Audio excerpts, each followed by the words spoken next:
Welcome to the Gruber Morning Show. This is the Artificial Future podcast, the one that we do every Wednesday. No co-host, just me.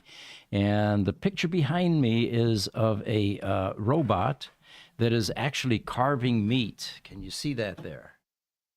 And we were actually surprised. One of the topics this morning is going to be AI being used in meat carving, having robots do a 3D version of meat carving far more accurately than humans.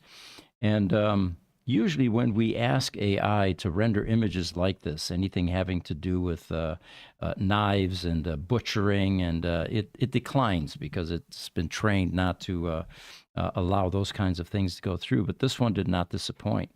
As you can see, we have a humanoid robot with blue eyes that freaked out one of our editors, holding a sharp object and carving something that doesn't quite look like beef, but the prompt was, show us a robot carving a beef carcass, and this is what it came up with.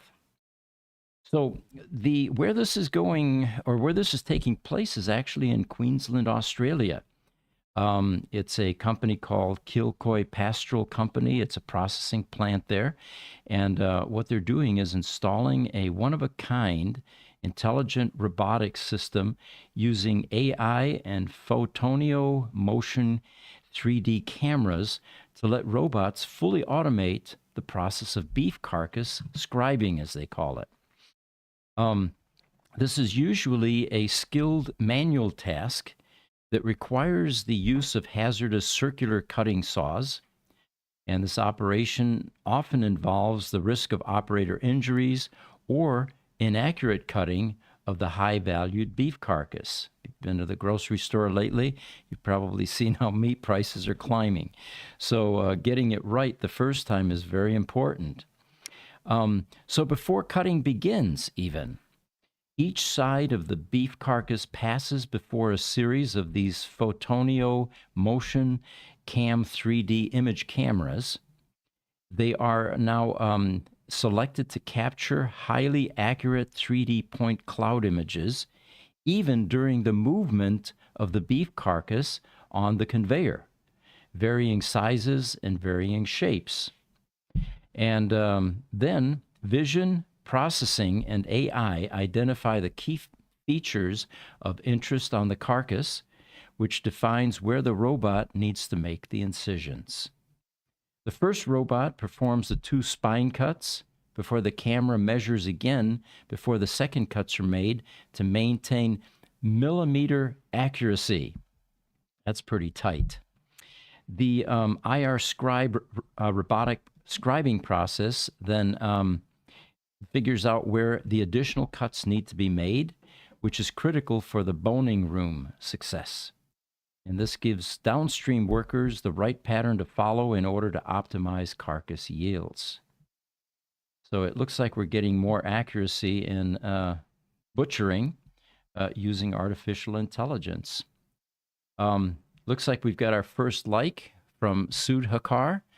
Thank you for joining us. Any of you that are coming in, we usually post, and let us know where you're coming in from, and we usually like to announce that too to see what kind of reach these podcasts have. Now here's another interesting article, and this one is from the UK. The headline is, AI apocalypse could take away almost 8 million jobs in UK. And they say that women, younger workers, and lower paid are at most risk from artificial intelligence, according to IPPR think tank. These 8 million jobs, they're saying, is going to be part of a jobs apocalypse, according to a report warning that these groups will be affected. The worst case scenario, of course, is going to be 8 million.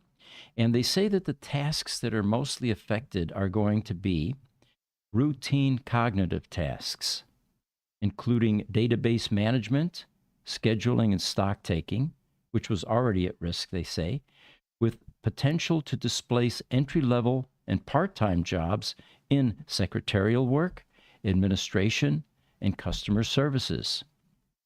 Then they talk about a second wave of AI adoption, which could impact non routine tasks involving the creation of databases, copywriting, and graphic design, which would affect increasingly higher earning jobs. We've already seen that in our company. We're generously investing in AI, applying it, and training our people on how to use it. And things like graphic design have basically gone away in our company because images like the one behind me are easily rendered within seconds using any of these image generating AI programs. Databases, assimilating databases, for example, at Gruber Motor Company, our service provider for Tesla vehicles, we are using AI for the technicians and the mechanics. And what we've been doing is training the large language model with repair procedures and all of our knowledge base history, symptom versus diagnosis versus a solution. And we found that to be highly successful. It reduces the amount of time required to repair certain types of problems, and found it to be quite useful. The techs use it continuously. In fact, that's one of the reasons that we have a certain bandwidth for that. Our subscription, I think, has limits, and occasionally we're hitting those limits now. All right, continuing here.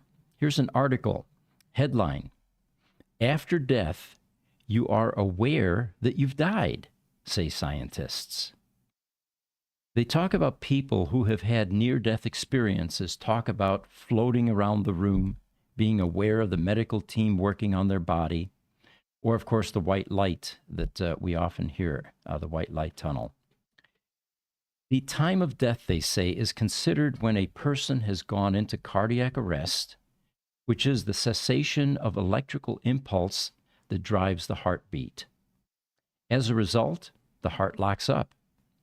This moment, when the heart stops, is considered the clearest indication that someone has died. But they say, what happens inside our mind during this process? Does death immediately overtake our subjective experience, or does it slowly creep in? Well, scientists are studying the near-death experience, the NDEs as the acronym goes, in an attempt to gain insights into how death overcomes the brain. What they found is remarkable. A surge of electricity enters the brain moments before brain death. One 2013 study, which examined electrical signals inside the heads of rats, found that the rodents entered a hyper-alert state just before death. So, some scientists are beginning to think now that NDEs, or near-death experiences, are caused by reduced blood flow, coupled with an abnormal electrical behavior inside the brain. So, this stereotypical tunnel now of white light might derive from a surge in neural activity. Dr. Samparnia, who is the Director of Critical Care and Resuscitation Research at NYU, he and his colleagues have investigated exactly how the brain dies. In previous work he's conducted with animal studies, looking at the moments before and after death, and he's also investigated near-death experiences. He says, many times, those who have had such experiences talk about floating around in the room and being aware of the medical team that is working on their body. They'll describe watching doctors and nurses working, and they'll describe having awareness of full conversations, of visual things that were going on that would otherwise not be known to them. You know, their senses are shut down basically on the operating room table, and their line of sight is certainly not broad. So being aware of these external things clearly indicates that a new level of perception and awareness is taking place. He also says that the medical staff confirms this. So the question becomes, how could those who were technically dead be cognizant of what's happening around them? Even after our breathing and heartbeat stop, we're conscious for about 2 to 20 seconds, Dr. Parnia says. and that is how long the cerebral cortex is thought to last without oxygen. This is the thinking and decision-making part of the brain, and it is responsible for deciphering the information gathered from our senses.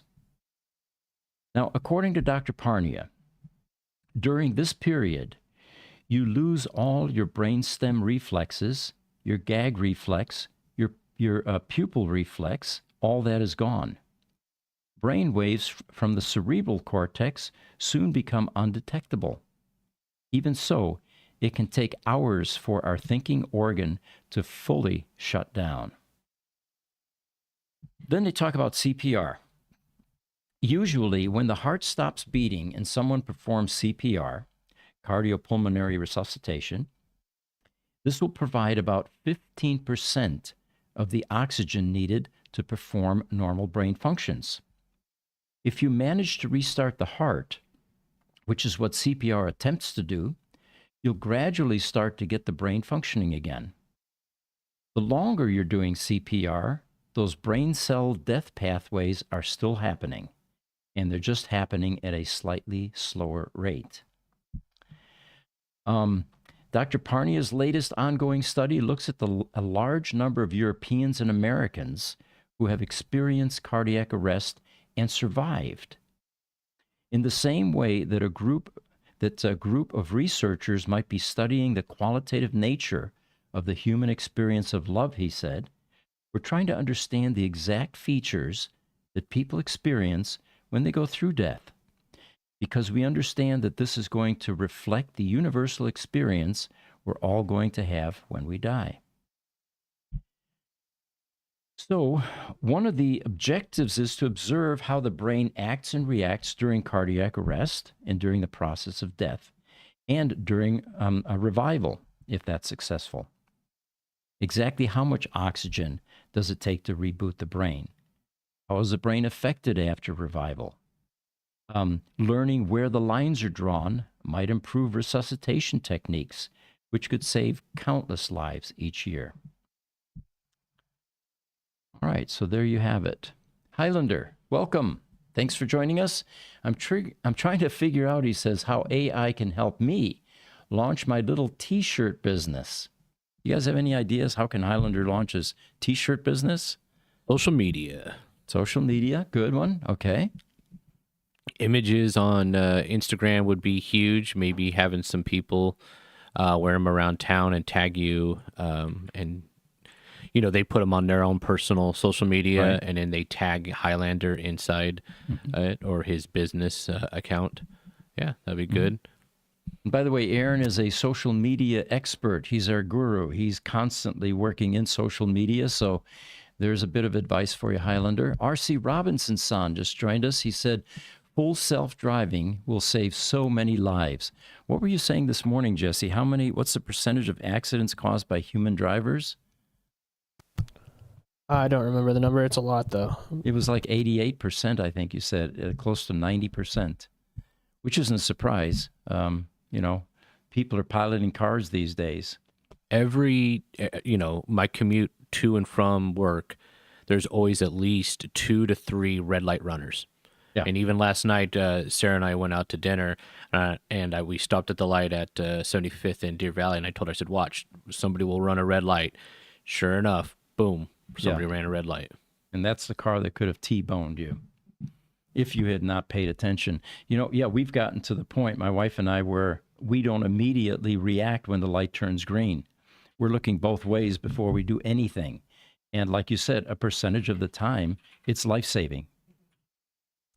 Why do you think that is? Anybody have any ideas here?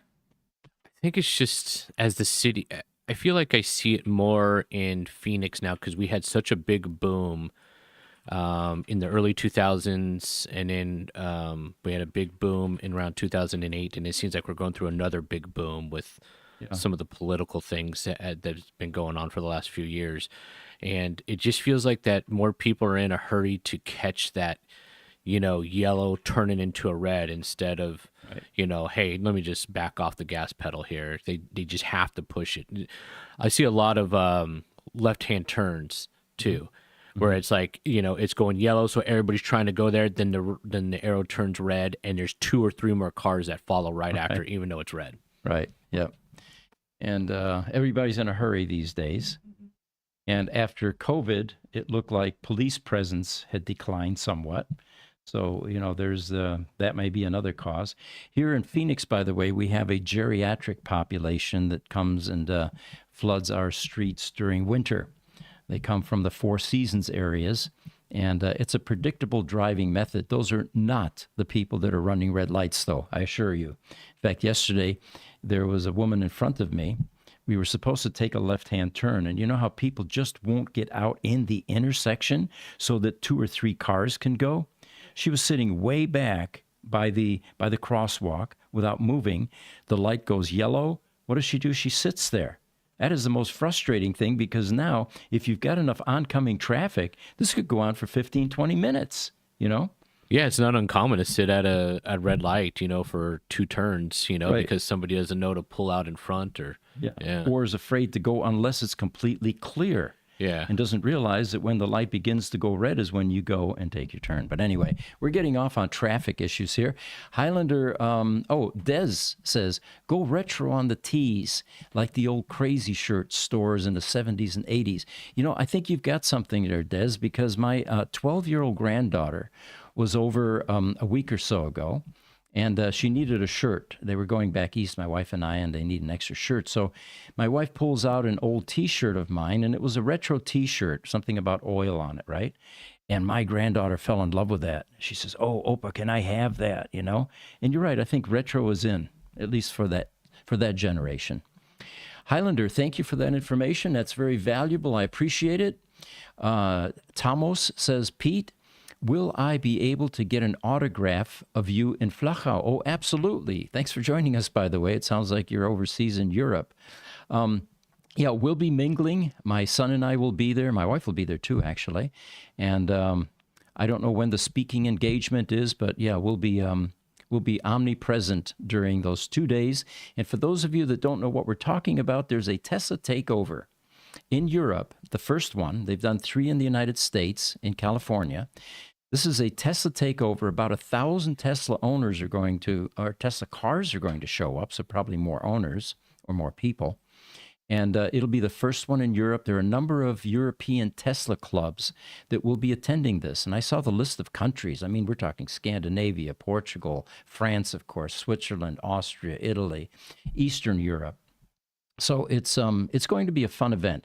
They'll have a lot of speaking engagements. They will have festivities. There will be a light show. There's music, stuff for the kids, tobogganing, whatever else. And we will. It'll be fun. So plan on joining us. It's May 24th and 25th in Flachau, Austria, which is just outside Salzburg, by the way. It is a ski resort area nestled in the Alps, a beautiful part of a part of that world. So here's another headline. Actors Union contracts define voice performers exclusively as humans. If you remember, the SAG-AFTRA group went and they were striking months ago, the Hollywood writers. And so there were some provisions that came out of a successful agreement. And part of that is that producers will now have negotiation with the union if they want to use an AI-generated voice. And of course, that's coming along quickly. We've got 11 labs now. You train that large language model on your voice, and it will replicate even intonation without the stuttering, without the ahs and the ums and all that. And it's a good, clean representation of your voice. So, according to the new contract that was ratified by SAG-AFTRA, the producers now will have to negotiate with the union if they even want to use this. And then, of course, there's something else. SAG-AFTRA ratified the new contracts for voice actors this week, announcing Friday night that they include protections for voice actors over the use of AI. These contracts also dictate that the term voice actor only includes humans. So even though AI can certainly be a voice actor, only humans will get that label or that distinction, and that producers will be required to obtain legal consent from an actor prior to using their name as a prompt to create an AI-generated voice. So in other words, if you say, give me a story, a verbal story in the style of Robin Williams, they're going to have to get permission, which is going to be hard because I think he passed a few years ago. They say that if AI is used to alter a voice actor's performance into a foreign language and the performance is exhibited, the voice actor shall be eligible for all applicable residuals based on that exhibition. In other words, they want pay for AI using their voice in a different language.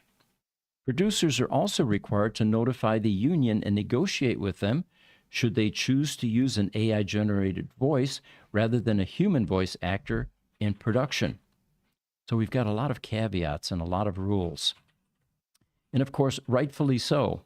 Anybody that's in that business need to be greatly concerned because as AI continues to gain skills and capabilities, like Sora, for example, which can actually create a video from a prompt, the need for human actors is eventually going to dissipate and go away. What will be interesting is whether we will deify the AI versions of these actors. The movie stars that are, doing the replicas of the Westerns, for example, or action stars, Are we going to, as humans, deify something that doesn't even exist? Most likely the answer is yes. Well, there's been some actors that have passed away during filming, There's also been actors who have aged a little too quick before they could get like a sequel or a part 2 out. Right. One of the ones that kind of come to mind is Stranger Things. I mean, they still haven't ended the Stranger Things saga yet. And I mean, those kids are, they're starting to get into their mid-20s. I mean, they're going to have 401k plans with, grandchildren by the time they're done playing a high school role. Sure. So like something like this, technology could maybe age them down a little bit or keep them young again, but they can still act, at the same time. So, I mean, they did that with Paul Walker when he passed away. They had him, I think his brother step in, and then they kind of digitalized his face. Oh, really? In Okay. one of the last Fast and Furious movies he was supposed to be in. Mm-hmm. Did not know that. And then you have the family shows like The Waltons, for example, where you have a group of children that are different ages. As those age and become adults, that whole aura of what the theme of that show is dissipates because, you're expecting a certain look and feel. The Cowsills was another one. The Partridge Family. Am I dating myself by saying all this stuff? Probably, right? Just a tad. Just a tad, okay. And, Stranger Things was something that my 12-year-old granddaughter loves and watches. I'm unfamiliar with it, so yeah, you got me on that one. Netflix, go home and watch it. Right, okay. All right. So, yeah, the SAG-AFTRA, we did one of our podcasts with the AI was when Fran Drescher was up on stage talking to the group for some sort of a SAG-AFTRA award type show. She was very adamant that AI was a huge threat. And looking at the audience, usually at the Golden Globes and the Academy Awards, people are animated, they're happy, they're smiling. Once you got to the topic of AI, you could see the enthusiasm begin to dissipate and drain out of their faces because I think these people realize that they are going through an existential threat. And it's very real. It's coming quickly, faster than I think they thought it would. And it'll be interesting to see how all this evolves in the future and what these people are going to end up doing after they're no longer relevant or needed to do blockbuster movies. All right, got some more people chiming in here. Thomas says, $1 million question. When will full self-driving beta be available in Europe? I'll bet that same question is being entertained by a number of the EV manufacturers, and they're probably complaining about all the regulatory requirements, which are oftentimes different and more stringent in Europe, especially in Germany.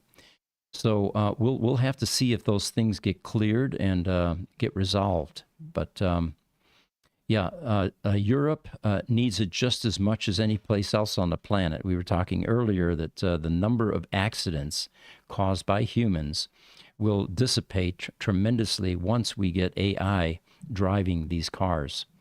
And it may get to a point where zero accidents is possible, unless I suppose you have an equipment failure, like this boat now that went into the bridge in Maryland. That may have been a legitimate non-human error. I mean, I think it'd be, I think to think that you won't have any issues with full self-driving, I think would be pretty, I mean, kind of dumb.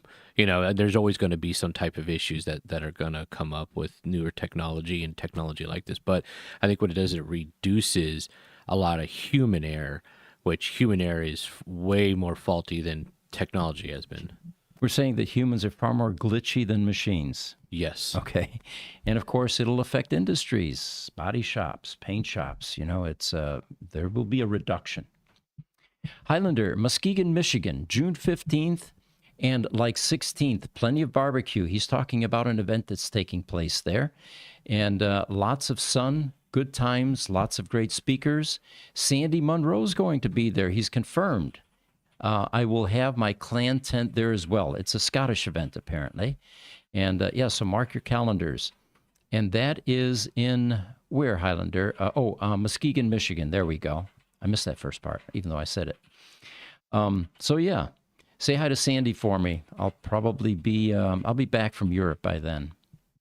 I tried to get him to come with me to Austria because he usually goes to these types of events, but I think he had a conflict or something. So here's another interesting article that we actually ran in one of the previous AI podcasts. They have robot janitors developed by Somatic. These bathroom bots are designed to automate janitorial tasks and aid alongside sanitation workers. And for those of you interested, there's a video. This particular article is from PC Mag, and it was posted to a playlist, Strictly Robots. But you can actually see these little non-humanoid looking robots. They kind of look like R2-D2. They go into the bathroom, little arms come out, they raise the lid, they wipe this down and clean that and sanitize this and then move on to the urinal and to the next stall, right? What I found interesting about this article was what the Somatic CEO, Michael Levy, states, that less frequent tasks like stocking consumables would still require input from local staff. So humans aren't being eliminated, they're just being downgraded to being stockroom people, while the robots do the actual cleaning. All right, Cinnamon chiming in, he says, no actors after one generation. That's a pretty accurate prediction, I believe, Cinnamon. Nobody will care about superstars. Good point. There will be AI-made superstars. The record industry is over. I was a drummer for 15 years for the American Musical Awards. It is all done in a computer now. And we have an AI program, actually, that we talked about in the last AI podcast that generates music. What was the name of that? Sona, I think, Jess? I'm sorry, say it again. The what? The AI music generator from prompts. Sona, S-O-N-A, I believe. I think so. I forgot. I'll look it up right now. I got him so excited about this one day. He went home and he spent most of the evening playing with it and came in the following day and said, look at the type of music this thing can make. We no longer have to buy music for our videos. We can actually have AI generate music that's never existed before. Yeah, he showed us the next morning. It was creepy good. Yeah, exactly. And that's first pass. It just got released, and we just saw those kinds of results. And it is all based on prompt. And you can do things like do it in the style of. At one point, I said, finish Schubert's Fifth Symphony. And I think it generated something that looked or that sounded plausible. What I was looking for was the distinction between instruments. How clean was the sound? How believable was it? And it was indistinguishable from the real stuff. As soon as he gets the name of that, I will let you know what that is, and I would suggest playing with it. It's No, free. I think you got it. Yeah, I'm trying to find it, but I'm pretty sure that's it. Sona, Sona. Okay. In the meantime, Easy EV's chiming in. He says, "I wonder how mimic comedians like Rich Little back in the day will negotiate these new use laws." Yeah, good point. And whether AI will be able to recreate the magic of people like George Carlin, for example. The comedians. Suno is what it's called. Suno? Yeah. Okay. Yeah, look that up. That's definitely something that will become addicting, I think. And of course, it will also generate, playlists for you. R.C. Robinson-san says grain bots. Okay. Highlander, it's in Michigan. We're going for the Guinness World Record for a Tesla light show. There you go. Going back to the actors thing about how it'll all be AI, actors that people will look up to and celebrities and stuff. I mean, do you think the celebrity status will just change to the creator of the AI product? Well, there are a few reasons why people deify Hollywood legends or stars, right? Physical prowess, the sports stars, for example, Michael Jordan, that sort of a thing. They break records, and people begin to deify them. They want to be like them if they're into sports. Then you have the beauty angle. I mean, there's some gorgeous starlets out there that for a guy definitely makes us deify them. The opposite is true for the ladies. Handsome, actors like Rock Hudson, for example, had a legion of women captivated. The question is AI going to replicate that? And the simple answer is, of course. Pete, for these rants, you got to face the camera. All right. I was talking to Aaron here, social media guy. Sorry about that, folks. And of course, it's going to transcend into AI. You can tell AI, I want you to generate the most beautiful woman for me, and if it's using biofeedback, which is also coming, by the way, we're going to talk about that in a little bit here. Everybody's vision of beauty may differ a bit or a lot, but with AI, it's going to zero in on precisely the features that turn you on the most. And once we have that, then recreating, starlets would be a simple thing for AI to accomplish. Same being true with music. It would, with biofeedback, it's able to determine what most appeals to you through your physiological reaction to the sounds that it's generating. And it will quickly zero in on precisely what floats your boat.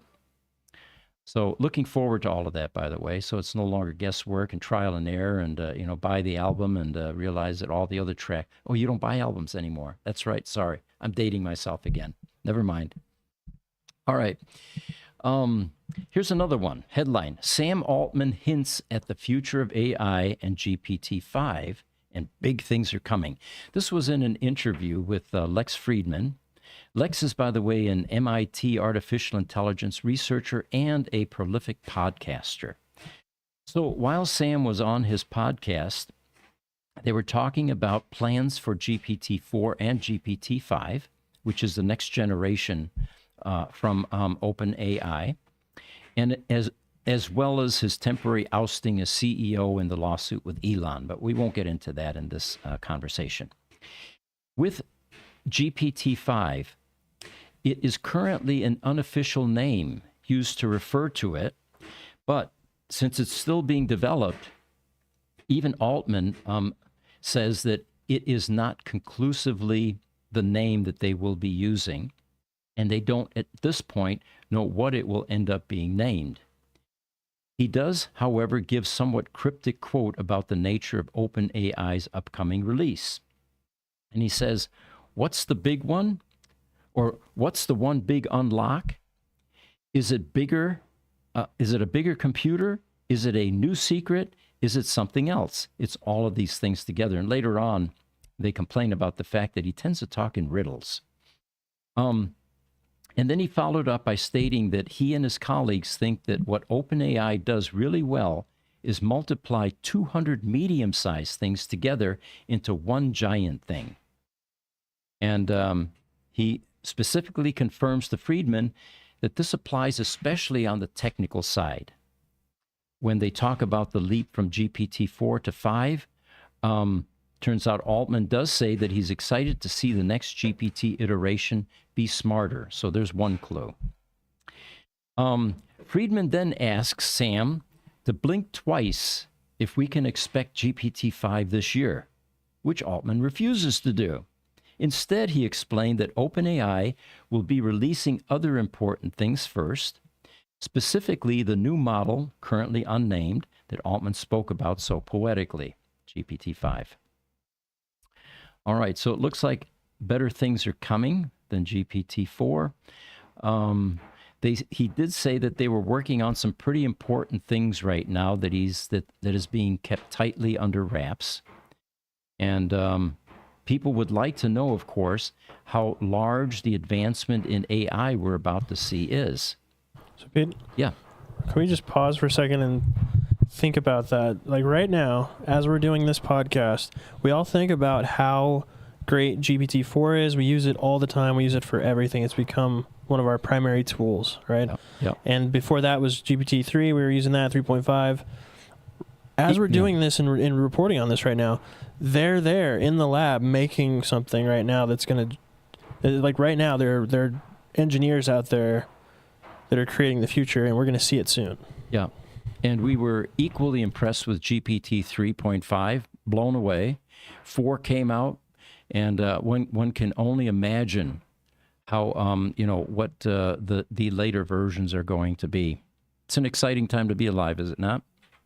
Just imagine this time next year, we'll be using GPT-5 or whatever they call it, and Sora. Yes. Yeah, for our social media and probably for business-related activities. We're going to look back and say, how do we ever live like that? Yeah. That's how I feel now about. 3.5? That's how I feel right now about the internet. Like seriously, about the internet and cell phones. I remember what it was like to not have that stuff, but it's also at the same time, it's like I can't imagine living without the tech that we have today. My God, we used to be impressed with pagers. Well, we talked about that before. Yeah, we used to have people's phone numbers memorized. Exactly. Yeah, there were certain skills that are beginning to go by the wayside because they're no longer needed with the augmentation that we have. And what will we do is the real question with all of this additional augmentation. Will we start losing skills? Will we dumb down? Will the movie Idiocracy become a prophetic movie rather than an entertainment movie? Yet to be determined. Stay tuned. So Lex does say, I think Altman does have some awareness of people's anxieties about the fact that we're very much in an era of widespread AI revolution. And he does at least recognize that society needs time to adapt and process the introduction of technological force like AI. So having said that, is it possible that they're holding back? They are, for sure. For sure. Okay. What do you think? Oh, definitely. Holding back. All right. Sora, I mean, we've already seen what Sora can do. They could have a beta version out to us right now. I think they're overcorrecting in the fact that they have a bunch of lawsuits and they don't want to just unleash it on the world and have all this crazy copyright stuff hit them again. Yeah. Good point. And it goes further in the article, talking about Sam Altman again. He seems like he's aware on some level of the potential that AI and the very concept of artificial intelligence, general intelligence, will probably overhaul almost every aspect of our lives and the world. And it sounds like they're cooking up something very special for us in the future. So, Pete, the thing that people, again, don't understand about this, I think, is the power of this. This is crazy to hear that we have a bunch of companies, Google, OpenAI, all these companies, their stated mission and purpose is to create artificial general intelligence. Mm-hmm. That's like saying, I have this privately owned company and my mission is to create a super nuke. Okay. They're doing a technology that's going to fundamentally change the entirety of human society. And you just have to wonder what's running through their minds, and are they really holding back? And if so, who's guiding that, if anything? Is it the government? Are they involved? Here we go with the conspiracy theories. I mean, you can go down that rabbit hole for sure. Mm-hmm. But, that is a legitimate concern, because the ability for humankind to integrate change definitely has its limitations. And the penalty for not paying attention to that could be that we have mental, breakdown. And you certainly don't want that. Where this planet is crazy enough at this point, it doesn't need to get any crazier. Highlander says, it's all about vibration and frequency. You sound like Nikola Tesla. I say this as a submarine sonar technician. Yes. And I think it was Nikola Tesla that postulated at one point that it's all about vibration and frequency, and that you can actually take solid objects and turn them into something like dust at the right frequency. All right. Here's another article. AI is coming to your Google search results, even if you don't opt in. So apparently Google is testing a search generative experience with users who have not opted into it as a way to get additional feedback to see how the general public responds to it. Yeah, throw us to the wolves and then see what our reaction is. Good. The next time you search for something on Google, you might get a few responses that were generated by AI, whether you like it or not, they say. They've been offering generative AI responses for a while now. However, they only appeared for people who opted into Google's Search Generative Experience, SGE, with the Search Labs platform.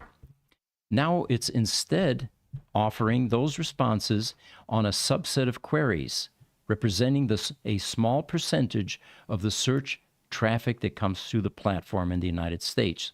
So if your search happens to be in that select minority, the AI-generated response will appear in a green box above the traditional search results, labeled with Generative AI is experimental note.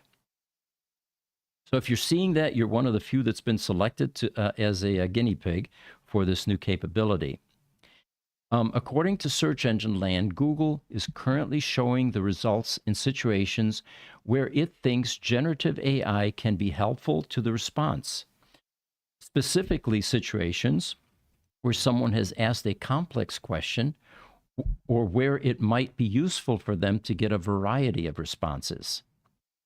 So the company is testing this feature with users who have not opted in, but as a way to get additional feedback and how the general public will respond to this feature. All right. Another headline: researchers gave AI an inner monologue and it massively improved its performance. This is the part I loved. Scientists trained an AI system to think before speaking with a technique called Quiet Star. The inner monologue improved common sense reasoning and doubled math performance. Now, there's something for humans as well. Thinking before speaking is definitely a benefit because it makes you a bit more coherent, probably a lot more coherent. Giving artificial intelligence systems an inner monologue makes them considerably better at reasoning, this new research shows.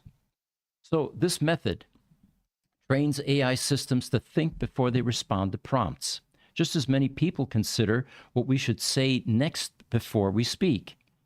This is different from the way scientists have trained mainstay AI chatbots like ChatGPT, which don't think about what they're going to write or anticipate different possibilities for the next steps in a conversation. So this new capability is dubbed Quiet Star. The new method instructs an AI system to generate many inner rationales in parallel before responding to a conversational prompt. When the AI answers prompts, it generates a mixture of these predictions with and without rationale, printing the best answer, which can be verified by a human participant depending on the nature of the question. And finally, It learns by discarding rationales that prove incorrect. So it's teaching itself, training itself. In effect, the training method gives AI agents the capacity to anticipate future conversations and learn from ongoing ones. All right, then they've got a number of examples here. It gets pretty technical, but that's definitely worked for humans, has it not? Think before you speak. It's an old idiom. Highlander, wait a minute. On AI Day, you normally have one video, social media person, and you have two today. Well, actually, I think Aaron's been joining us for the, it was Sundays that you didn't come in. Okay. Yeah. I started coming here when you guys did the Wednesday show. Yeah. Now, Tony Brown says AI is currently reaching an IQ of 150. Correct. You know, I don't know that. Have they been giving AI IQ tests to AI? Yeah, I was just searching a little bit about it. The Claude is getting about a 120 IQ.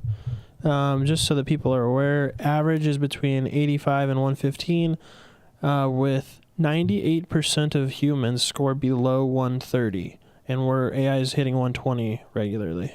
Okay. So AI is not quite as intelligent as humans yet. No, it's more intelligent. You said 130 for humans? So almost every human is less than 130, but the average is only 185 or 85 to 115.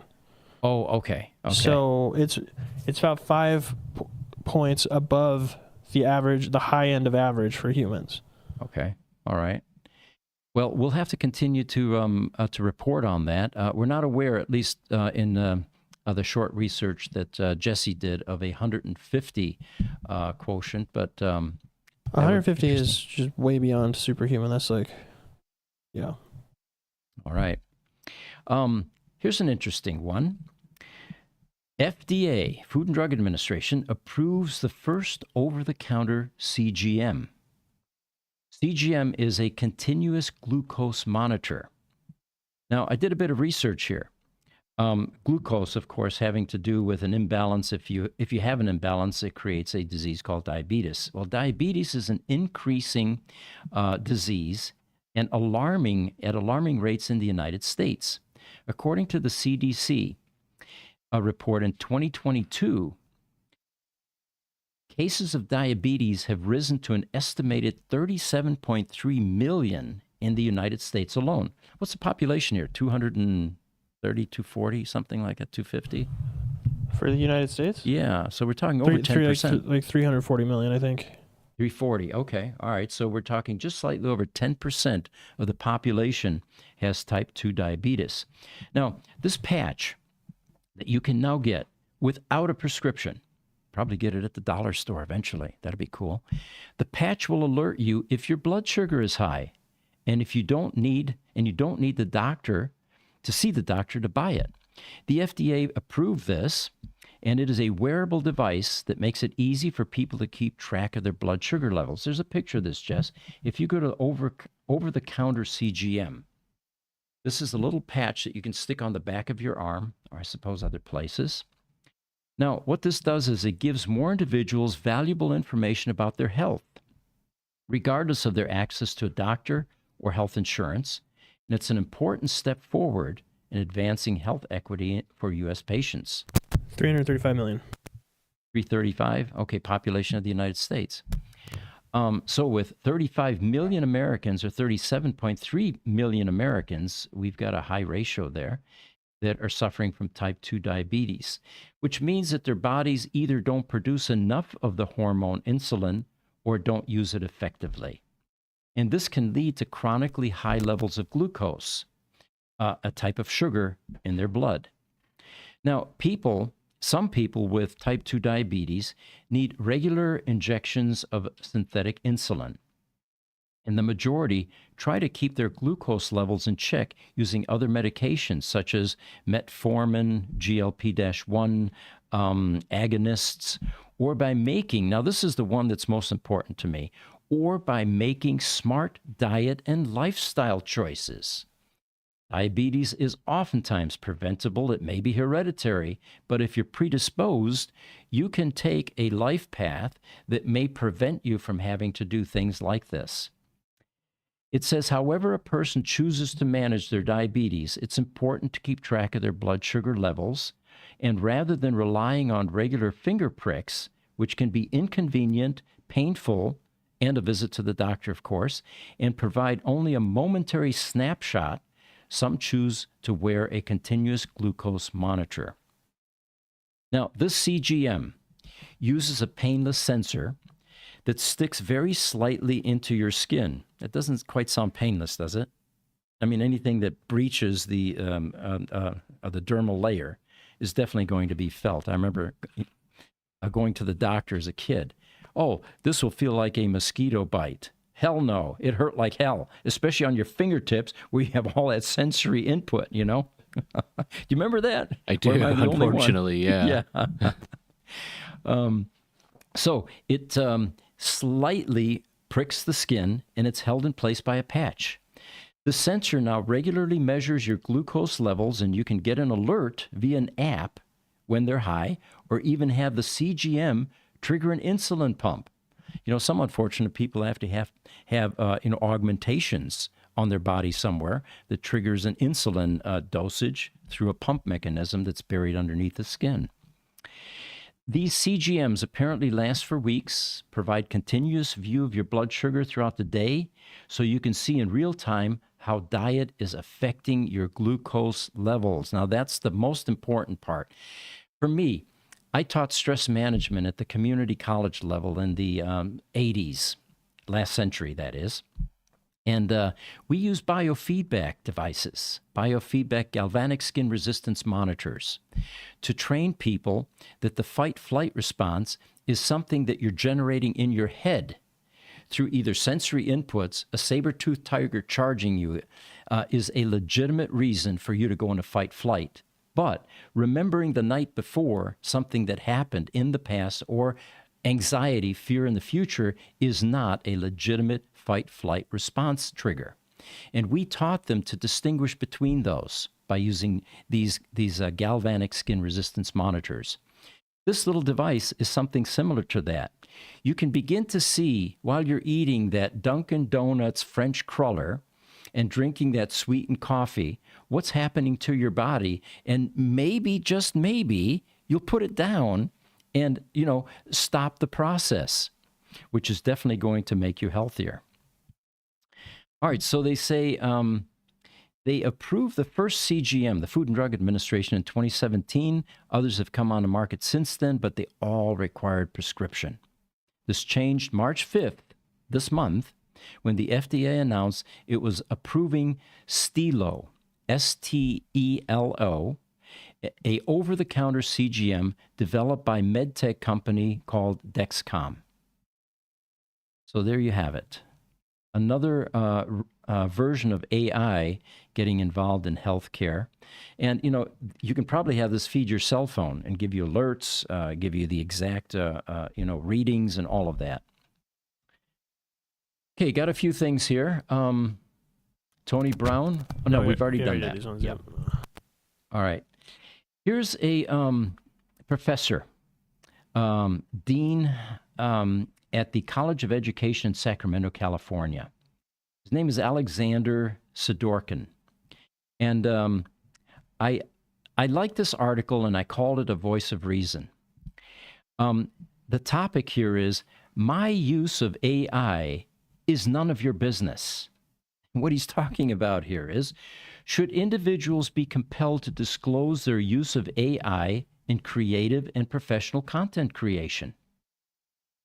While the concept of AI disclosure may seem reasonable in academic settings, this is where you go to learn skills and get grades and then get a degree.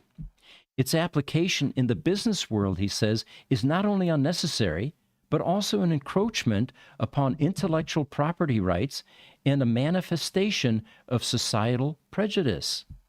Well, he got my interest here because this is the new brewing thing now. In fact, just the other day, Jesse pointed out, hey, look, Google now has a window here, and it is asking whether you've used AI with this particular input. So It's concerning that several respected organizations, such as publishers, news media outlets, and even the National Science Foundation, have succumbed to the misguided notion of AI use and disclosure. But he says what's even more troubling is that these entities have failed to articulate their intended use of this information. It is irresponsible, in his opinion, and unethical to demand disclosure without a clear plan for utilization of data. In other words, how are they using it? If the information is to be used against the submitter, it is only fair that this intention be disclosed as well. All right, so he says the requirement to disclose AI usage in business applications, such as publishable copy, grant proposals, reports, works of fiction, is an unwarranted intrusion. If the final product is of high caliber and does not violate any intellectual property rights, which means that it was created, the means by which it was created should be immaterial and confidential. Insisting on disclosure of tools and methods employed in the creative process is tantamount to a breach of the individual's intellectual property. And he gives an example here, an analogy. Just as a painter is not obliged to reveal the brand of brushes or the paints that they use, content creation should not be strong-armed into divulging their AI usage. Now, we have people in the audience oftentimes, or people in the industry that we're aware of, that are publishing, that are writing books, that are creating content, videos. And the majority of them these days are heavily availing themselves of the type of tools like GPT-4.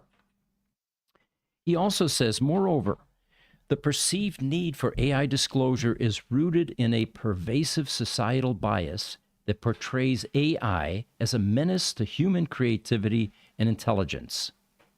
This notion, he says, is not only misguided, but also fails to recognize at present and in the future AI alone is incapable of producing truly valuable content without human input and ingenuity. Well, I differ with him there. We were just talking about the IQ levels and how they're climbing with AI compared to humans. So it's entirely possible that AI will begin to create things that are way beyond our capabilities, both in the art realm, the publishing realm, music, any of these endeavors. He goes on and he says, from a pragmatic standpoint, the ways in which AI can be integrated into the content creation process are legion. Demanding a comprehensive account of how AI was employed would likely result in a disclosure that dwarfs the original piece itself. So the insistence on AI disclosure in business applications he feels is misguided. It's an invasive demand that erodes intellectual property rights, perpetuates baseless prejudices against AI, and as long as the product is of high quality and does not infringe upon others' work, the use of AI should be regarded as valid as any other tool at the creator's disposal. Of course, we have one other element that plays into this, which is the group that is claiming that AI trained itself on a variety of bits of information, and it could be infringing just simply regurgitating any of that. So anyway, that was an interesting viewpoint, I thought. Jesse, you have any viewpoints on that, or did you want to pass on that this time? Viewpoints on what? On well, actually, on yeah, AI? before the session, yeah, we went on the on that on whole, AI use? Yeah. I'm not sure what you mean. Well, you had some opinions before the show, and we had a spirited debate, but we can save that till next time, I guess. Okay. All right. So here's another interesting one. Do you remember that there was a period of time when pictures and later on videos were admissible in court as evidence? Well, here's an interesting article, The End of Photography and the End of Video as Evidence of Anything. Story here goes like this. 23 years ago, Stuart Brand and Jay Kinney and I this particular author wrote a cover story for the July 1985 issue of Whole Earth magazine called "The End of Photography as Evidence of Anything." We noticed that high-end graphic computers were able to alter photos in such a way that they could convey any fantasy. Now remember, 1985 was before the age of PCs. It was mainframes. I'm very familiar with that because I used to repair them in the 70s and the 80s. So they were large computers. But even back then, they could do things like retouch pictures. It was very expensive, they said. You paid a trained operator to do the retouching. So most of the fancy photo altering was done quietly for fashion or magazine covers. I used to have a friend that was a photographer. She used to point out regularly in the magazines how the models' faces were perfect. Not a blemish in sight, not a mole in sight. She says that was all airbrush. That was all altered. Even the eyes. She showed me how in the eyes you could see the lighting systems because of the reflections. And of course, the perfection in the whites of the eyes. Now, they say, this particular article, no one was admitting to it back then or talking about it. The alterations were usually stealth jobs and therefore news to most people, like me. Generally, I thought these models were perfect, right? Generally, photo alteration of this realistic type was so expensive, it was a big deal, and it required a special, dedicated mainframe computer. So their thesis back then was that with PCs coming online, you could remake photographs so realistically that it would not serve as evidence of reality. And of course, they felt back then even that at some point in time, PCs would be ubiquitous. Photoshop at that point was still a long ways away. So the point here being is that in this day and age, I don't believe anyone will ever begin to trust a photograph or even a video anymore because of all of the manipulation that can be done, or the AI versions that are able to generate full videos, not only images, but full videos like Sora. So that private detective that people used to hire to find their cheating spouse is probably out of work at this point in time, I would postulate. I mean, if somebody gets caught on camera committing a crime, I think it would be pretty easy to figure out that it wasn't AI that did it versus somebody who's got a camera holding up trying to, capture something on, on video, right? Well, I think AI would be able to replicate. What do you think, Jesse? Are we still able to trust photographs? I don't know. We'll have to see.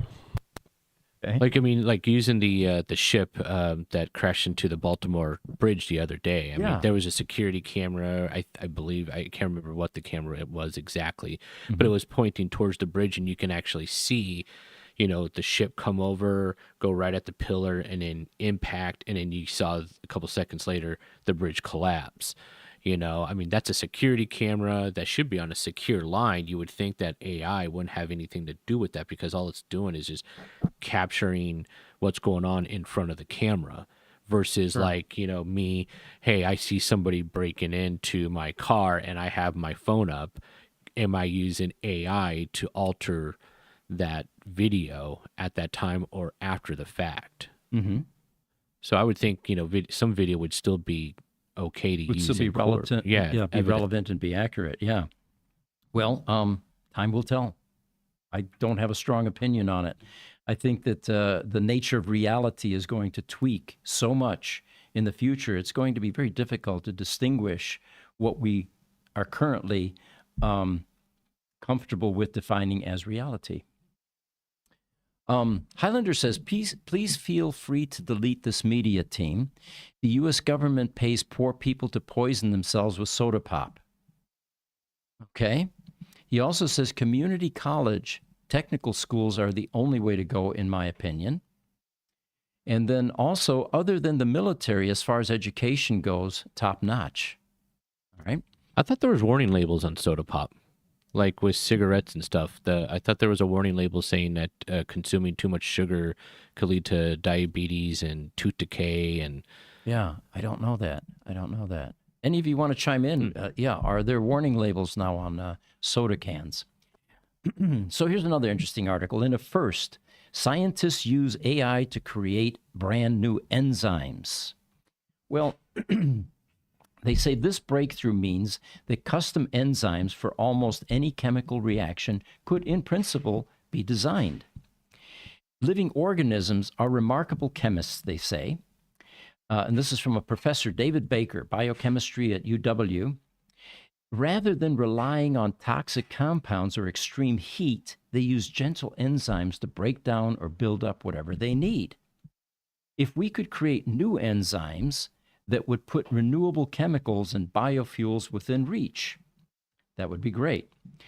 There has been a recent glut of headlines about AI-powered creations, especially text generators like ChatGPT-4, image generators, and of course, DALL-E. But similar AI has also found a place in discovering new drugs, proteins, and antibodies. A Boston-based startup has created an AI model that utilizes the same technique that DALL-E uses to create images to design brand new artificial proteins. And by feeding the language of biology to a ChatGPT-like AI, California biotech Profluent has created new proteins capable of killing bacteria. We were all wondering how long it would take for AI to infiltrate healthcare. And it looks like this is one of the examples. High-powered AI, they say, is a key component of protein designs because they are wildly complex molecules, honed by eons of evolution. The number of possible intricate and important structures that can make all the difference to what a protein does is difficult to comprehend.